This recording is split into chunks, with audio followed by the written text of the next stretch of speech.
How are we all today? I know this is a bit of a, this is going to be a general chill one. So welcome to 100% Chelsea, as Eunice would say. Welcome, welcome. And we just thought today, we'd catch up with you guys, go through your comments, what you have to say to us, and just have a general catch up. Tell you what we're doing over the next couple of weeks, maybe. So basically, let's just start with something which me and Dan actually got the other day, which was, it's, oh my God, me and Dan got the other day, I think it was this morning, which was from a guy on Twitter about a deal which is possibly going through for John Obi Mikel. Did you get that, Dan? Yeah, I did get linked to it. I think earlier I did see it, and as well, I think there was a tweet on the Twitter account about it. So I did get to see what was going on. It's quite surprising because I thought John Obi Mikel. Funny enough, I'm quite surprised if this still does happen, because I think Jose always regards Mikel as a good player to have within his squad. But if this does lead to creating funds to bring in more players in January, if we're selling Mikel to bring in another midfielder, that is of a higher standard, I think most Chelsea fans will accept that. He's been a great servant to the club, and I know we make jokes about him, but I think people sometimes do underrate what he has done for our club, and what he actually gives us a player. Because I think no matter his limitation, I think he can still do a job for some teams. It's just at Chelsea, we said this before, he's quite slow, and he's kind of very one-dimensional as a player. So as I say, we've got Matic, we've got players who could step, Loftus-Cheek hopefully, who can step in front of him in midfield. So it'd be a shame to see him go, but I think if it does mean us gaining funds to bring in a better player, for me, I'm kind of up for that. Fair play there, fair play. So obviously we've still got the 12th man with us. If you guys haven't done it already, subscribe to this channel. I'm going to put a link in the description. If you haven't done it, mate, it's like Dan constantly going on about me not having enough followers on Twitter. I mean, yeah, follow me on Twitter if you want to. It's no big deal. But obviously subscribe to Max's YouTube channel, the 12th man. He's literally just uploaded, what was it, BB guns, mate? Yeah, we done a BB gun FIFA video where the loser had to have chili sauce and get egged. It's pretty brutal. And another football trivia also involving BB guns. So got a few videos lined up. Fair play, mate. So I don't know if you heard about this rumour of possibly a swap deal between Wesley Sneijder and John Obi Mikel. Now, obviously, Schneider's a creative player. Mikel's a defensive midfielder. Schneider's obviously worked and was part of that treble-winning team at Inter Milan under Mourinho. What would be your takes on, or your take on us signing him as a player at Chelsea? Do you think that could be good for us, or do you think it might push out Fabregas, Oscar? What do you think, mate? That's the first I've heard of it, I must admit. It sounds interesting. I mean, creatively, we haven't been where we were last season this year. I mean, Fabregas hasn't quite done it like he did at the beginning of last season. I mean, I'd like to see someone like Loftus-Cheek come in, and if that means getting rid of someone like Mikel, then I'm more than happy for that to happen. I feel like Loftus-Cheek deserves to be ahead of Mikel at this stage in his career. I think it's unfair that he isn't. As Dan said, I think Mikel is extremely underrated, and I'm not going to try and push him out of the club. I'm not hating on him. I think he's a good player. He tends to get the job done, but as you've said, creatively he's not quite there. And what we need this season is a boost. We need to literally sort of have something special in the team, get goals, rather than just having a solid player who just tends to sort of, drift his way through a game. So I think someone like Sneijder could be good. I personally don't think it's reliable though. I don't see how that could be beneficial for what are supposed to be an up-and-coming team like Galatasaray, who are sort of trying to get their name back up by having these big-name players such as Sneijder. Yeah, I mean, I can see where it come from. I mean, when they had Didier Drogba a few years ago, you had Drogba, Sneijder, two very, very big-name players on the world stage of football. And then obviously Drogba came back to us for the season.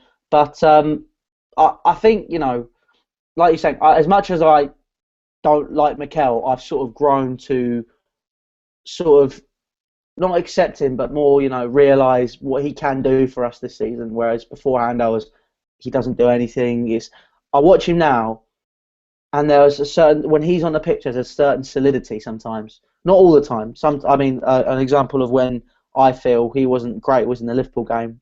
He kept getting drawn into tackles. Like you say, he's too slow. He get Coutinho was going around him. But there's a certain solidity. I mean, what you're saying about him not being up there creatively, Max. I mean, him and Schneider are two very, very different players. I get that. I mean, as you were saying, he's a solid player, and he's a solid player to have in your team. He sort of gets the job done as such, but doesn't tend to do more than that. He's not a special player that we need this season. We need a special player to sort of create goals. It's just not happening. I get that that's not his role in the side. His role is to defend goals. But I feel like our defensive midfield is already packed enough, and someone like Loftus-Cheek more than deserves to be ahead of him already. So I personally think at this stage in Chelsea, it would be a great loss. When we first got him in his first few seasons, as Dan said, he's been a great servant for the club. Wouldn't disagree. Big name, big player.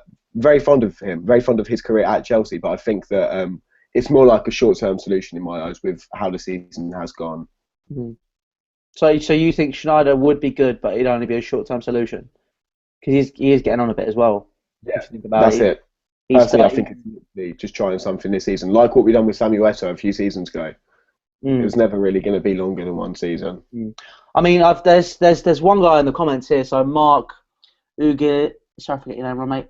Ugel he says, we should have a discussion about the January transfer window. And I mean, the whole point of this is, guys, you need to start leaving your comments in that comment section, because if you don't leave your comments in that comment section, we don't have anything to talk about with you guys. And this is like one we've purposely set aside just for you. This is like your show today. You run it. You tell us what you want. So obviously on Twitter, I'm at Louis the Boogaloo. Send it to the 100% Chelsea Twitter. Dan's at Sunday Chelsea, and Max, you're at the 12th man, right, mate?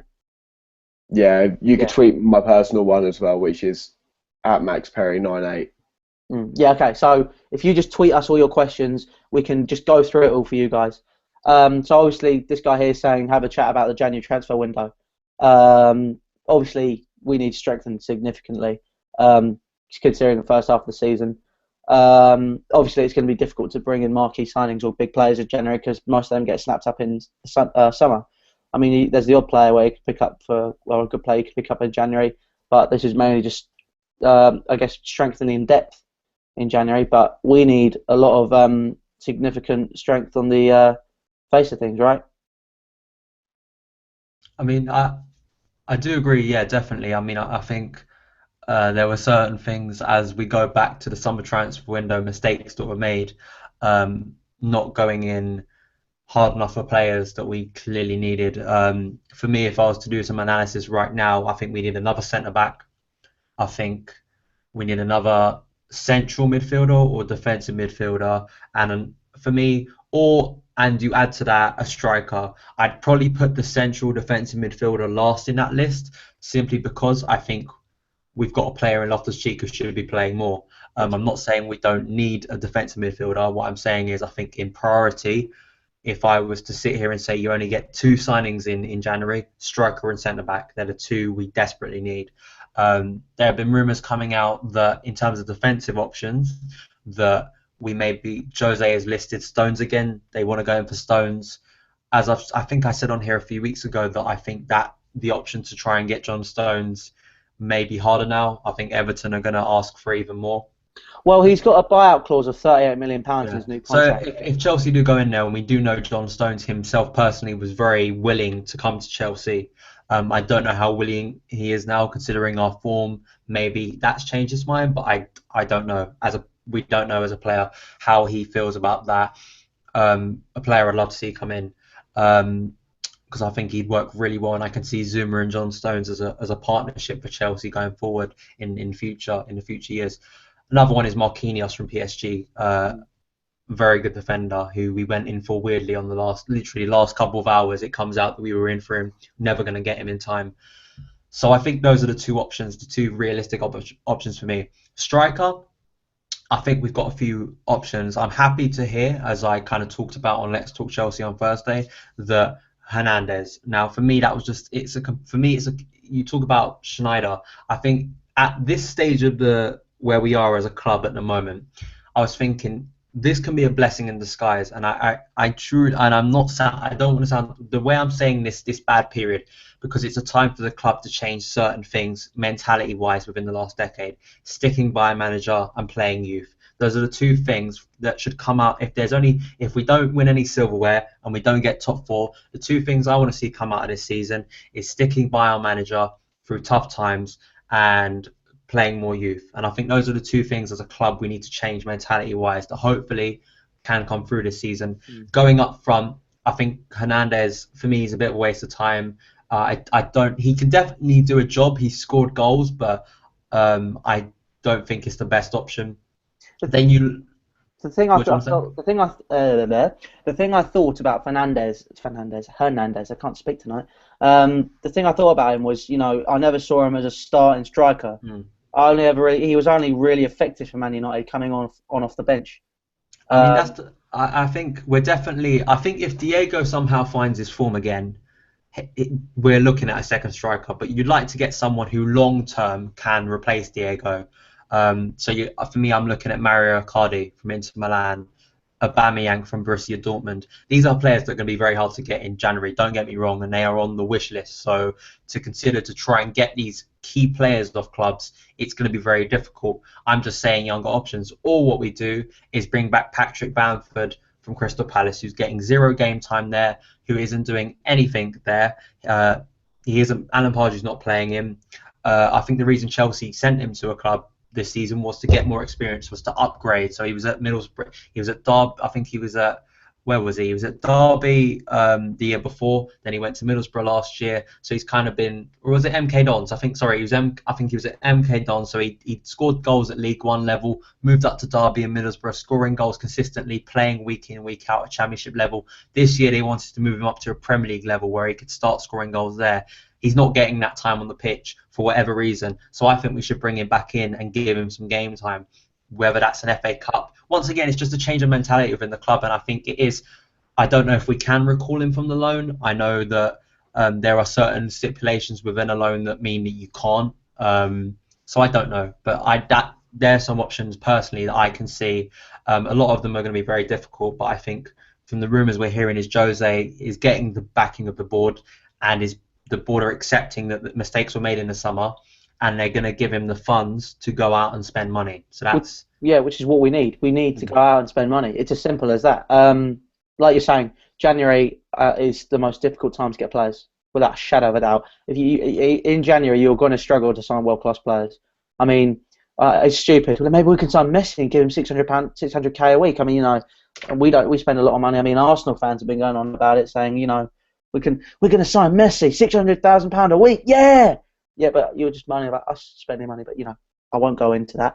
But speaking of Chelsea versus Arsenal, unfortunately I can't be there. So boys, you've got to do me proud. Tomorrow at Wembley at 2 p.m. Is it 2 p.m. kickoff? Well, we've been asked to be there for 1 p.m. It's probably 2 p.m. I would have thought. It would make sense. These boys here are playing in, is it a charity match? Yeah, we're going to do the Chelsea proud. We're gonna do the boys, and they're gonna do the boys proud. Maybe is there any silverware involved? All that sort of stuff. I don't know. But one thing I can say, it's bubble football on ice is what I've been told. On ice, yeah, the ice rink at Wembley Park. I believe it is on ice. It's the first of its kind. It's never happened before. Once again, I may be getting told off for saying this, but that's the way I roll. You're making me feel bad. You're making me feel bad. No. What I want to say is, what's very important. It is for charity. It is for charity. It is for charity. That's what I want to say. It is a match for charity. Where it's doing it in aid of the Willow Foundation, which you can follow on Twitter. I've got their Twitter account right here at Willow_FDN. Go and follow them. That's the foundation we're doing it in correspondence with for tomorrow. So it is all for charity. Hopefully it can be fun. Hopefully it can be a fun day. Raise money for charity, and hopefully Chelsea could win something. And in the process, make Louis cry in the afternoon because he can't be there. I'm crying now. Yeah. I'm just inside. My heart's just tearing. Just it hurts. But I've had prior commitments, which means I won't be able to make it. So you boys have got to do us proud. And if you let me down like you did in the FIFA, Max, like Eunice did in the FIFA, you're going to be getting a tough. Did you say me in the FIFA? I wasn't there. No, it was Max and Eunice. No, it wasn't. Max and Eunice. It was Dan and Eunice. Not Max and Eunice. I can't speak. I'm sorry. Oh my god, I'm so tired. Oh well. It was Dan and Eunice, and I said you, Max, because you may as well just been there, because Dan was like, Eden Hazard has been all season, just complete ghosts. Yeah, I mean, What? No, mate. losing What are you talking about? When I beat Spurs 2-0 and Eunice couldn't even beat Robbie, who never played FIFA 16 before that day. It's not my issue. Never played FIFA 16. Not my issue. Not my issue. I would run that tournament with one hand. One hand. Sure, mate. Sure. But mate, I'm telling you now, like literally, We'll have to do other than football, I have no social life. I will be honest with you. Like, I'll be honest with everybody. I have no social life outside of football. So I have the football on a Saturday. I've got football on a Friday night, and then I'm at home, alone, acting my life. Yeah. And what? So what if I'm alone? I don't care. I think we might be seeing a mental breakdown again from Louis, but in a different kind of sense. With that football is my life. With that don't care quote, you're going to get the same wannabe Andy Tate comments. Oh, God. Anyway, I better get going because I have other commitments. It is 10:30. Okay. Best of luck with the rest of the stream. Goodbye, everyone. Keep leaving your comments. Okay. Bye-bye. Bye, Max. Get off the stream. Leave. Don't like you here anymore. Leave. Get out. There you go. He's gone. Good. God, I don't like him. He's an absolute... we're still live. Oh, sorry. I didn't know. Leave your comments down below, guys, of what you want us to talk about regarding Chelsea. Maybe to talk about a little bit about the weekend. Because I'm not sure. Are we going to be here on Friday doing a... Yes, as far as I know, we are going to be here doing a match preview on Friday. Yeah, so, we'll be talking more in depth, and there's also going to be some collaboration coming with Talk Norwich City. So go and check out their channel. Be some collaboration going on with them in preparation for the weekend's game. But yeah, I think I want to talk about something. And I know it isn't strictly football, and I think I want to keep this discussion as far away from politics as we can. But I think it's something that we're going to have to talk about. So please, guys, I'm going to urge you right now when we talk about this, because I think it is something, especially in regards to football as well, that I think we need to talk about, because it's been trust me, it has been the topic on everyone's minds. It's probably one of the biggest things that has been around recently.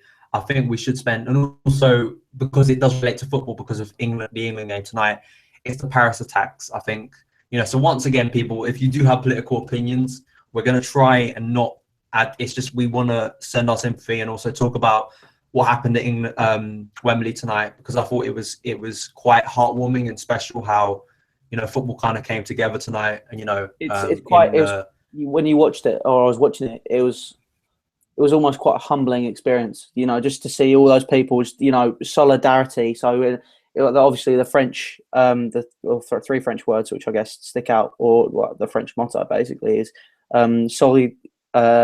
fraternity, fraternity, égalité, and solidarité, I think. So brotherhood, solidarity, and equality, I think, are the three. And there's a guy in the comments here, so Albadar Ziyadeh, he's made a good point. Football has no borders. You're right. And, that was proven today when, we've all come together and we've said, we are together with you. We stand with you. And there's a lot of people which have been saying, no one cares about, obviously, stuff that's happened in Lebanon and all that sort of stuff. Our hearts go out to everybody who's been affected by this group of people who, I don't know why they do it personally, but everyone who's been affected, obviously, you have all our sympathy here, and we hope you guys get through it. Obviously, there was an ex-Chelsea player whose cousin was killed in the attack. So Lassana Diarra, his cousin was killed. I believe it was at the Bataclan. I'm not 100% certain, but obviously also Everton. I believe an Everton fan was killed during the attack. I believe we retweeted it because there was a bunch of a French Everton fan. And so as well, in addition to that, there was an Everton fan who, of course, it was such a shocking moment. And I think I think the one thing we can take away from this is, yes, football kind of does unite a lot of people, and that's the kind of positive thing about it. But it is I think it's something we kind of had to talk about, and as much I think it has rocked not just Europe, because it's such a big city, and to see something almost, it doesn't, when you see these pictures and you hear the stories, they don't feel real at times, because they're so horrific. You don't imagine that could actually happen, but it did. And as I say, we're going to leave the politics and all of that to one side, because that's really, I think that's for other people to discuss. But just as for me, it was heartwarming tonight seeing the whole football come together at Wembley, with the French players as well, who I have massive respect for playing in this situation. I'm sure, especially like Lissana Diarra, I just have so much respect for that guy. I mean, I unfortunately lost someone quite close to me recently, and there's, what I mean, the mental side of it, and also the emotion side of it. I think I've got so much respect for him to go out there and play, what I mean? So it's and also for the whole French team, and just the way it was all done was very, very classy and very proper.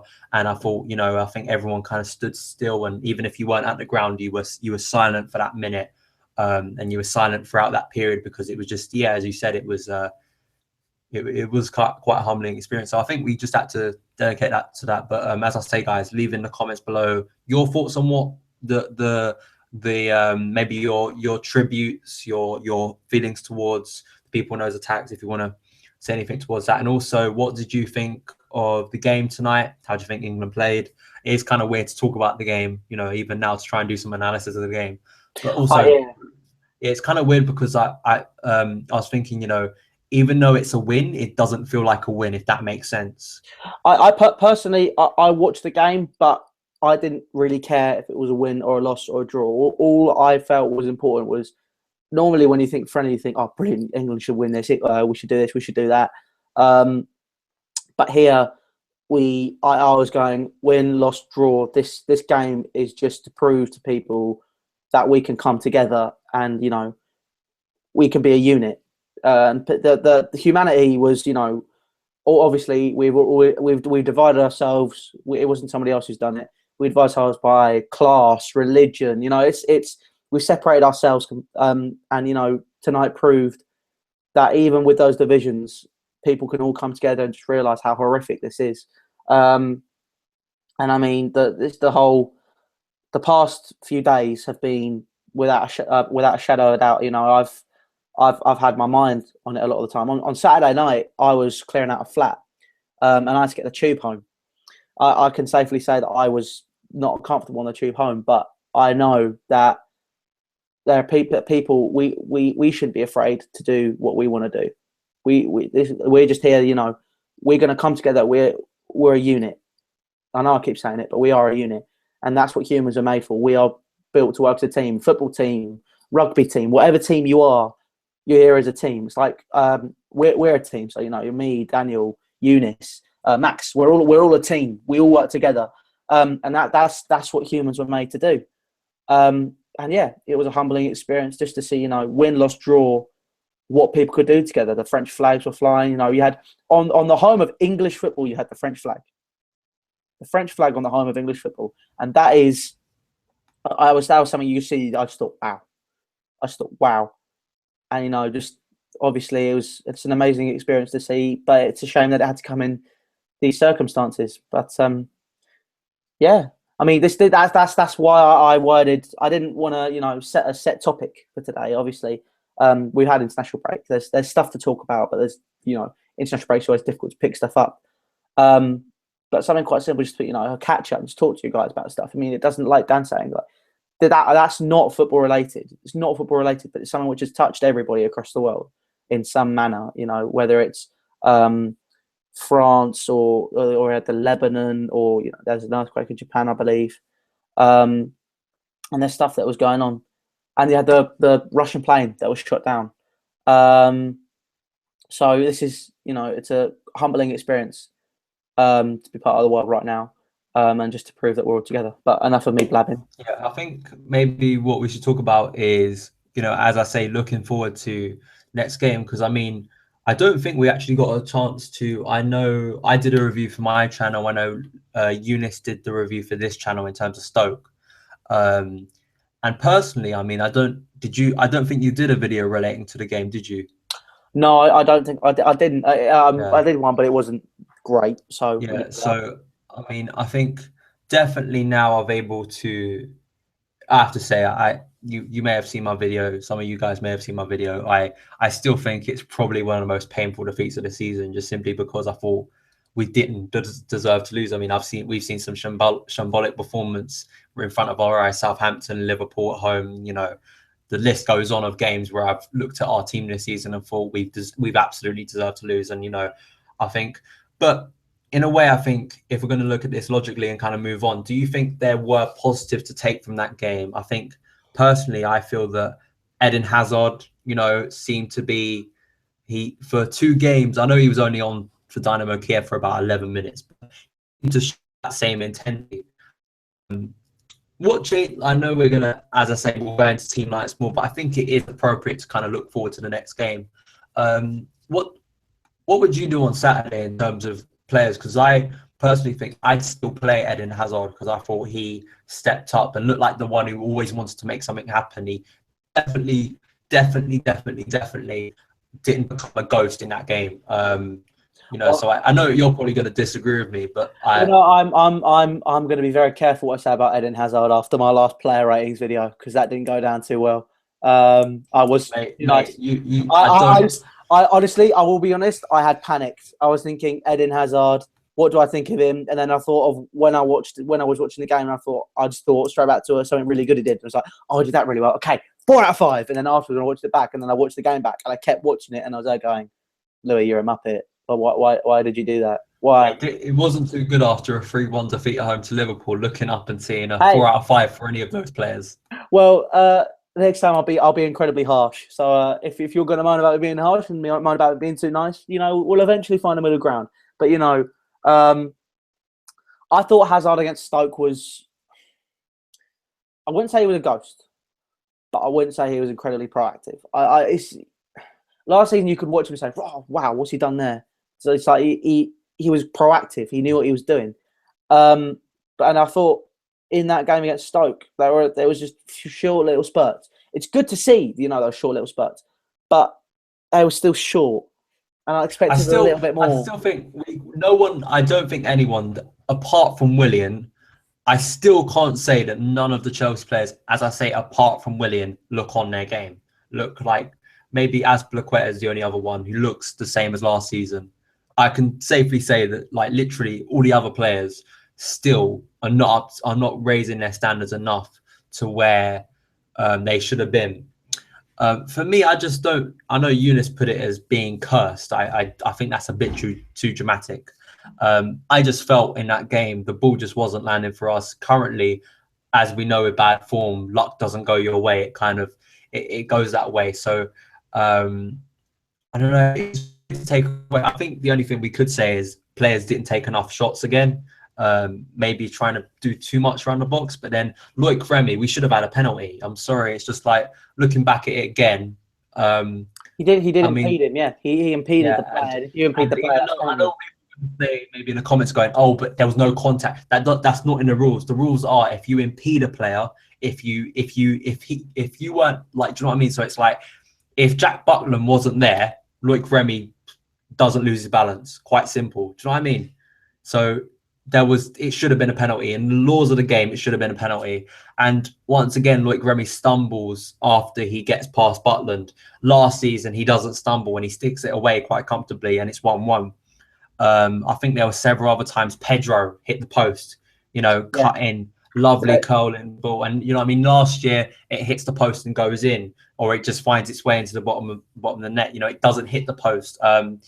I just thought certain things, and once again, with Stoke's only chance of the game, they score, and it was a big thing saying apparently it might have been offside because I think maybe Waters who was off. They were saying that he may have. It's just it was such. I think the weird thing was, I think, as I've said here before, as I said on my review on my channel, that I think it would have been somehow easier to analyze that game if we would have played absolute crap, because then I could have said team selection was bad, these players played crap, these were the same mistakes made again.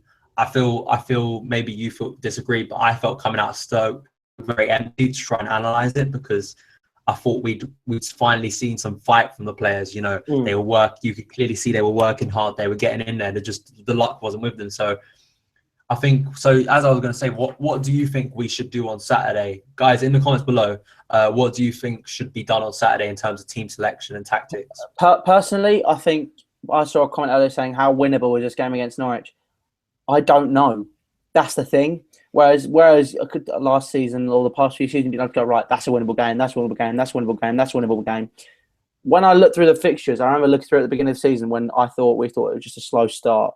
And I remember seeing Aston Villa and then some other games. I think it was Southampton, Liverpool. And I saw them thinking, Aston Villa is definitely winnable, without a shadow of a doubt. I reckon we could get a draw out of Southampton. We should win against Crystal Palace, and I reckon we'll beat Liverpool. And the thing is, we won the one which I thought we could definitely win. We definitely won. I mean, Norwich aren't in form either. They're above us on the table though. That says a lot, really, doesn't it? A team which just came up from the Championship is above the current champions of the Premier League. Just weighing that up there. I think it's a case of, as the season progresses, we need to put more pressure on the regular first teamers, so the Fabregases, the Cahills, the Matiches, and play. I reckon in this game here, personally, I wouldn't start Hazard. I'd rest him. Obviously, there's been a lot of stress over the past few days in and around that region. So obviously he's going to be under a lot of pressure where, they had the game in Belgium postponed, they had the game in Germany postponed. Obviously the Germany-Netherlands games, as players, I don't think affects us. But Hazard obviously is going to be under a lot of stress, thinking, I don't know where it's going to go, what could come from, what could happen. And I mean, everybody's been walking on eggshells the past few days because they don't know what's going to happen. Personally, I'd rest Hazard. I'd start Willian and I'd start Kennedy maybe against Norwich, just to see, because he needs more game time. And I think against Norwich, I thought when he came on against Stoke, I was talking to a friend about, I know Hazard's not English, but talking about English football and how we're quite conservative. And when we see players like Kennedy or we see young players, they get the ball and just run with it. That is like, you don't like to see people just run with it. I mean, Pedro is an example of someone who gets the ball, just runs. And he goes, right, look up, pass, too many people on me, can't deal with it. And then he loses the ball. You want somebody who can run, get past players, give the ball, pass and move, pass and move, pass and move, pass and move. Just simple stuff like that. If you can pass and move, you're golden. And what's good about him, he's really physical, he's quick. I reckon he's a player who will be starting for Chelsea if he gets more game time. The same goes for Loftus-Cheek. But the issue we have is, like you're saying, this season we need to start youth. If we don't start youth, because let's be honest, we're not going to get anything out of this season. We're not going to get. I honestly think we're going to struggle for top four. I can't see us winning the trophy. So I think this season in itself should just be seen as a write-off. So I think he needs to look at the team and go, right, here's the rotten core of players. Who should I get rid of? Who should I bring in? And it's points that instead of going, I'm going to bring in Pogba. Okay, I've got Pogba is £70 million. Is he worth it? Yes. However, we have a player in Ruben Loftus-Cheek that is elegant on the ball. He's strong. He can distribute, and he's 18 years old, so he's only going to get better if he plays. Obviously, this is an issue, but there's, like I was saying, when we went to Stoke. It's an example. Kennedy, Bertrand Traore. I thought he was excellent in that game. And I think it might be a case of trying something new, different formation, different strikers. I think Diego Costa, he's a good striker, but he's not at the same time. Because at the minute, I don't want to use the words he's running around starting fights, because he's not. He's tactically trying to annoy the opposition, which is great. But if you can't get the finished product of what you're supposed to be doing, of scoring goals, then you shouldn't really be playing. But I think maybe if he had support up there, so maybe if you started Traore with him, or Remy should be a player who's getting game time. So if you did Diego Costa and Remy, had Traore on the bench, just bring him on and just gently integrate him. I think that'd be good. And I mean, and against a team like Norwich, who even though I say I don't know if it's a winnable game or not, I think personally it'd be good to use players like Bertrand Traore and Kennedy and give them a run out, because against lower Premier League position, even though obviously we had the draw against Newcastle as an example when they were bottom of the league, we drew 2-2 with them, and we got a last minute goal to go 2-2, which isn't great against Newcastle, but I personally think that I think maybe a change formation, maybe go for that flat 4-4-2. I think maybe starting two strikers, have someone to support Costa would be the ideal, because then he's not covering so much ground on his own. Playing at 4-4-2. Sorry, just playing at 4-4-2 would mean taking out a number 10, basically. Yeah, it would. And I know I'm moaning about creativity, but you could start. I don't know. You could have Matic and Fabregas, or you could have Oscar and Oscar and Matic. It's a difficult situation because, like I'm saying, we don't know what's going to happen. So I'm just going into games, taking it as it comes. When we start stringing together a set of results, so if we start stringing together, we win this game, then we win the next one, or we draw the next one after that, that's when I can start going, okay, we're starting to pick some form up here. Going into December, that's important, because if we start moving up the table in December, we should be at a level where we can start pushing, not to the top four. I still think, I can't believe I'm about to say this for Thursday nights on a Channel 5. Oh my God. I think Europa League is still doable, personally. Yeah. But I think we could just do what we did in 2012. We could. I'll leave that comment there. I'll read out some comments because that's what we made this for. So I'm going to read out some comments. People have been putting their comments in, so we've got enough to read out. Yves says that we should focus on the Champions League and try harder in the Premier League. It's too late to be in the top four, so let's focus on the Champions League and be a bit better in the Premier League. James Dunlop puts, I send my condolences to the whole of France, and I hope the French national team feel more positive and ready for the league matches to come. Unlucky to France tonight, but great win for England. Rango plays games, said I've missed these live streams. We're bringing them back now. Yes, who's back? Mark put, the passing was too slow and methodical. He also says, I don't mind being in Europa League next year. We can't compare against the likes of Bayern and Barca with our current squad. Mark also puts, I guarantee you if we play Kennedy, Loftus-Cheek and Traore, we will come away with something on Saturday.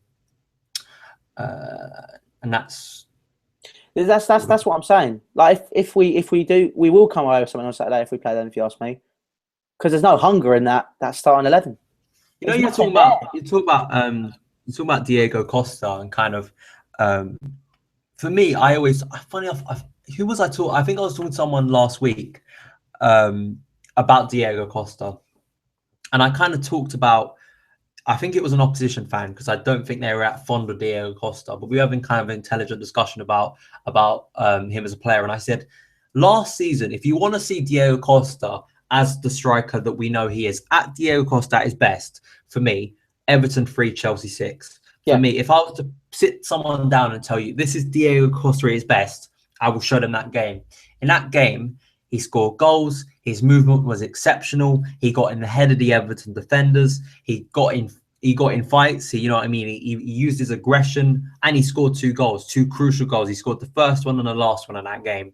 Was absolutely clinical in front of goal. That is Diego Costa at his best. I've talked about this before with Diego Costa.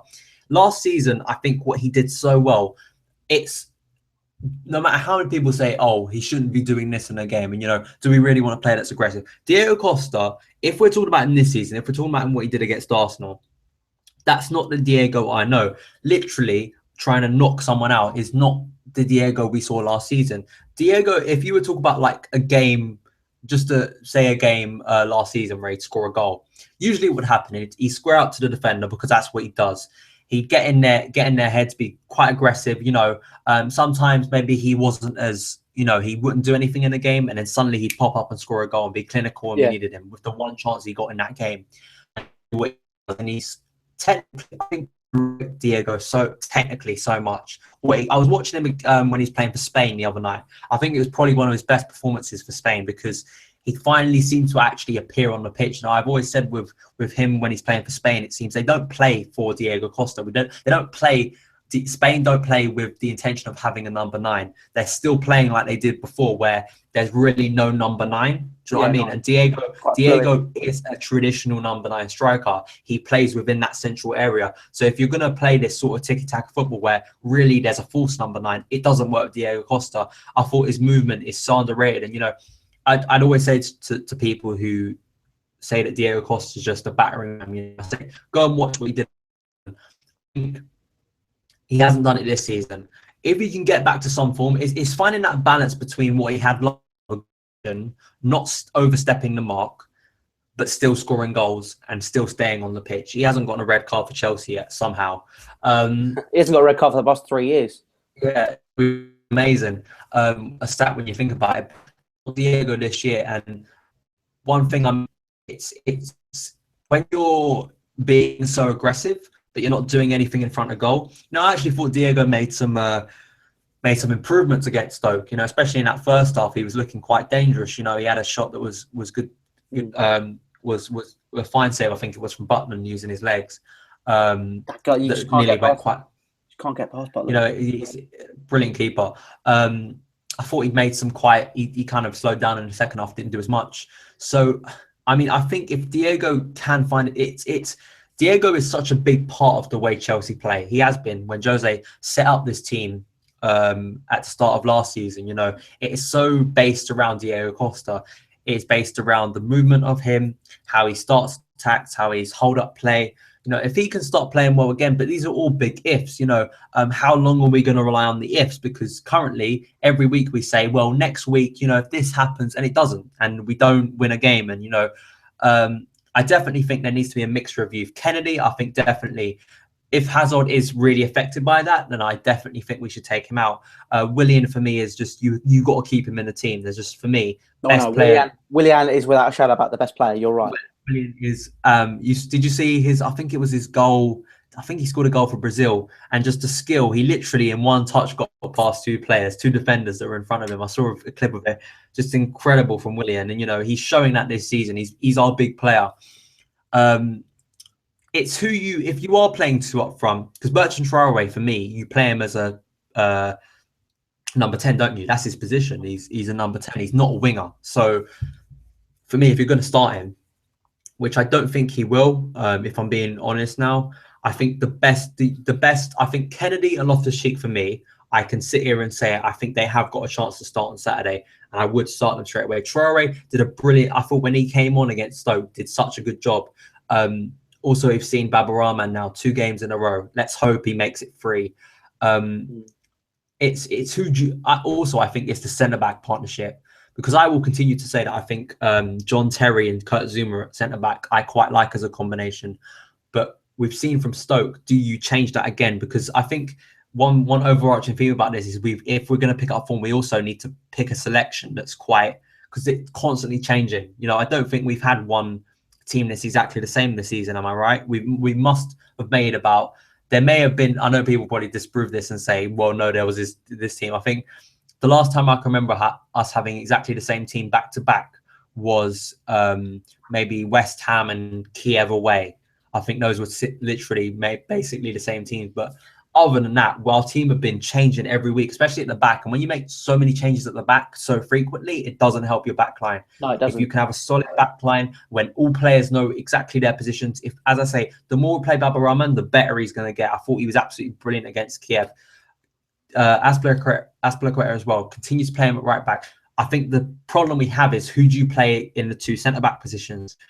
Who knows they put his trust in to lead him forward now? Does he stick with JT and Cahill, which have been probably the solid partnership of the past few years, which he hasn't played that much this season? If you think about it, he hasn't played that partnership a lot this season. Do you go with Cahill and Zouma, who looked okay for a few games? Or do you go to Jet? But then we've had mixed results with all of them. So I think that's for me the big combination. Loftus-Cheek, who do you take out for Loftus-Cheek? I think Fabregas didn't start the last game, so Fabregas. I think Fabregas right now. He said, I saw him say, "I've had a few sleepless nights. I'm frustrated with our current form." And then I saw him say, "The way we've been playing has not reflected the results." I'm sorry to break it to you, mate, but unfortunately, it has been reflecting the results. Apart from Stoke, but honestly, at the minute, Cesc Fabregas is just proving to be a liability. And I've seen people say in January we should sell Remy and we should sell Fabregas. I definitely think in January, if someone comes in to get with an offer for Fabregas, I think we should take it. I mean, don't get me wrong. Beginning of last season, excellent. But since January, he started sliding. And maybe there was the new dad syndrome. I think he had a kid in, was it March or April? But now the kid would have started to settle into a routine. I know this because I've got a little brother. So I know how this works. So it's like, well, I don't, but you know what I mean. Yeah, he's right next door to me. So they start to settle into a routine. I think Ramirez has played well. So I'd start Matic and Ramirez. Or I'd start Loftus-Cheek. I think Matic is going to be a mainstay in that team. And I think we should leave creating to the three. There's five in midfield. I guess he's not going to change formation. So if we run it on the current system we have at the minute, so you have five midfield. The strongest you have is Cesc Fabregas, Matic, Hazard, Oscar, Willian. That's the strongest, or so people think. Unless Cesc Fabregas has moved into a more attacking role, I don't think he's good enough. However, I still don't think he's great in an attacking role because he's too slow. He's too slow. He doesn't have any pace or anything. So I think it's a case of I think we should sell Fabregas. I think unless Remy starts getting game time, if Rob comes in for him, we should accept it, and we should look to get another striker. However, I think Falcao should go out the door as well. I was already a bit skeptical when we signed him. I thought, when he scored against Crystal Palace, I thought, ooh, this could be interesting. Gave it a few games, nothing occurred. And then he's saying, I'm a bit frustrated, I'm not getting game time. If you're not playing well, you're not going to get the game time. It's simple as that. But that completely contradicts myself when I say players like Cesc Fabregas, Ivanovic only stopped playing because he got injured. Only because he got a hamstring injury. If he's fit, I reckon he'll come back into the team. That's another thing I'm thinking. Weird thing is, he didn't feature at all in the squad at Stoke when it was said that he was fit, and he didn't even feature in the squad. What's worrying is Loftus-Cheek didn't even feature in the squad in that game. And do you know what? Sorry to interrupt. I was just thinking, you see Dele Alli tonight for England score that absolutely brilliant goal. It made my jaw drop when I saw him score it. And I think, Spurs are using Dele Alli, yeah. Why can't we use Loftus-Cheek? And why can't we see... If we start using Loftus-Cheek, on a consistent basis and he does well, eventually he will break into the England team. I'm not saying he'll break into it by the Euros, but, if you consistent... And Dele Alli actually hasn't been playing... He signed from MK Dons, I think it was in the summer, and has started playing... They signed him in January and kept him out on loan there. Yeah, exactly. So he actually hasn't played for Spurs since the start. He's only started playing for Spurs at the start of the season. So it shows you it doesn't take, if you're a good enough player, it doesn't take that long to break into the England team. I mean, Pochettino has got, even though it is Spurs, he has got a great philosophy with young players. Yeah, he does. I think, once again, we do have a different situation with Spurs as a club, and I guess the pressure and the different kind of the way the clubs operate in terms of the way they are, is the nicest way I can put it. I think that we need to start playing it. I think I've said this a million times. We need to stop the cheat. It's if there's any youth player that should be brought into this team. Sorry, I wanted to interrupt you to talk about comments, and I just went off on a rant. So let's start reading up. Did you just say a rant? That's not a rant, mate. Okay. I'll take that back. I went into what was a tyrant? No, that's not. Let's find a synonym for a rant, because that's not a rant. That's not a rant. Okay. Synonym. Says we should go. To read out the people's comments, man. Okay. That's okay. Right. Okay, so Avadai says we should go back to 4-3-3 like the old times. Good job. James says Diego Costa cannot play on his own. In the summer, Chelsea should have bought another striker. Falcao is not the answer to Chelsea's problems up front. He's not. Mourinho Mind Games puts Kennedy should play as a striker along with Remy. Interesting option. Ooh. Swedish video says keep Cesc and sell Oscar. No. There's a few here saying sell Oscar. Let's down. Right. Also, he put by removing Terry and Ivanovic, we offer Matic more freedom, consequently helping out Cesc a bit more. And So I just want to show some people that are saying sell Oscar. Okay, currently that is Cesc Fabregas. Do you see that? That's a really bad drawing. That's supposed to be a turtle. Mm-hmm. It looks like a turtle. That's Fabregas, okay? And then this is Oscar. Even though he's not exactly a hare, even though he's not exactly quick, he's a majestic thing. Here we go, right? All right. Yeah, so there. It's a really bad drawing, but it's like a emu. What's up? I don't know why I put emu. Emus aren't that really. Forget it.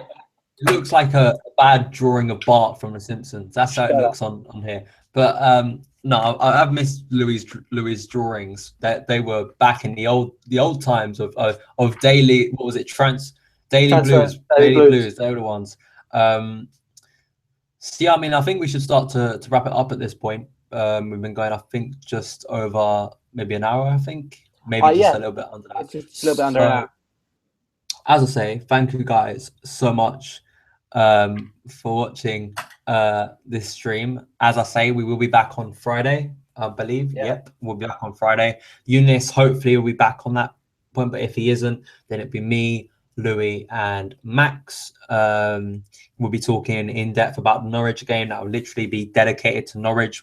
I know we've talked about it a little bit tonight, but as Louis has said, tonight was just basically a catch up to let you guys know on what's been going on, update you on some stuff that's coming up on the channel, talk about some systems just talk Chelsea, and also read out your guys' comments. So I'll wrap this up. I'll wrap this up as I'm on a roll now. I'm going to give a nice shout out to Louis at this point. So I urge you to go and subscribe to Louis. Not subscribe. What am I saying? But he will have a YouTube channel. Have you not got the channel yet? Have you not got it set up? I haven't. I haven't had time. Okay. I'm a busy person. One thing I will tell you guys is there is a YouTube channel dedicated to Louis. His own individual YouTube channel is in the works, but we don't know when it is. Can it be out by Christmas? I'm not making any promises. He's not making any promises. Okay. I'm drawing a picture. Okay. So definitely go and follow Louis at Louis the Boogaloo on Twitter. Speak, because people aren't going to be able to see your drawing. Shut up. It's a masterpiece. Look, you can see that. Look who it is. Look, guys. It's Willian. Yeah. Oh my God. I need a life. Okay, that's this is an urgent appeal to follow me on Twitter.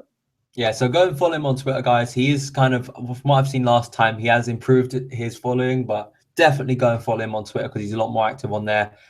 And yeah, you can follow me personally on Twitter at Son of Chelsea. I've also got my own personal YouTube channel, Son of Chelsea. Also, if you weren't here earlier in the stream, Max was here. His link for his YouTube channel will be down in the description below. So check out both of our YouTube channels. Maybe subscribe if you feel cool. And yeah, subscribe to 100% Chelsea. All the social media links for 100% Chelsea will be in the description box below. And yeah, we'll see you again. And obviously, still, condolences go out to people in France, Lebanon, wherever you are. That's the last memory we should have is about the tragic incident. So, which we did spend a little bit of time talking tonight. So, thank you guys. Have a good night, and we'll see you soon. Bye.